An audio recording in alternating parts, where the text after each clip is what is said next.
இன்னைக்கான குட்டி மோட்டிவேஷனல் ஸ்டோரியை கேட்டலாமா நண்பர்களை? எந்த ஒரு வேலை செஞ்சாலும் மனசை ஒருமுகப்படுத்தி செய்யணும் அப்படிங்கறத உணர்த்துறதுக்காக தான் இந்த குட்டி ஸ்டோரி. 3 துறவிகள் இமயமலையை நோக்கி அமைதிக்காக பிரார்த்தனை பண்ணி நடந்து போய்கிட்டு இருக்காங்க. போற வழியில அவங்க ரொம்ப இருட்டானதுனால ஒரு குடியில தங்கலாம் அப்படின்னு சொல்லிட்டு நினைக்கிறாங்க. அந்த குடியில கொஞ்சம் கூட வெளிச்சமே இல்லை அப்படிங்கறதுனால ஒரு மெழுகுவர்த்தியை ஏத்தி வைக்கிறாங்க. அப்பதான் அவங்களுக்கு ஒரு யோசனை வருது, நம்ம அமைதியை நோக்கி பயணம் பண்றோம், அப்ப இந்த மெழுகுவர்த்தி முழுசா உருகி முடிக்கிற வரைக்கும் அதை சுத்தி அமைதியா உட்கார்ந்து இருக்கணும் அப்படின்னு ஒரு முடிவுக்கு வராங்க. 3 பேரும் கொஞ்ச நேரம் அமைதியா அந்த மெழுகுவர்த்தியை பார்த்துட்டு இருக்காங்க. அப்போ முதல் துறவி காத்துக்கு மெழுகுவர்த்தி ஆட ஆரம்பிக்கிறத கவனிக்கிறாரு. உடனே ஐயோ மெழுகுவர்த்தியை அணைஞ்சிரும் போலயே அப்படின்னு சொல்லிட்டு தன்னுடைய மௌனத்தை கலைச்சிடுறாரு.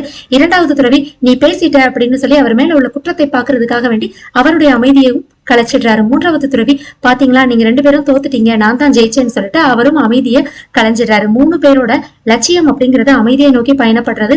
ஆனா இடையில வர சின்ன தடங்கல்கள்னால அவங்களோட லட்சியத்துல இருந்து மாறி போயிட்டாங்க. இதுல இருந்து நீங்க தெரிஞ்சுக்கோங்க, உங்களுடைய லட்சியத்தை நோக்கி வெற்றி நடை போடுங்க. இடையில வர்ற தடங்கல்கள் எல்லாம் நீங்க சும்மா அசால்ட்டா கடந்து போங்க நண்பர்களே. எந்த இடத்துலயும் தேங்கி நின்றாதீங்க. உங்களுக்கு இந்த நாள் ஜாலியா ஹாப்பியா சூப்பரா அமையட்டும். வாழ்த்துக்கள்.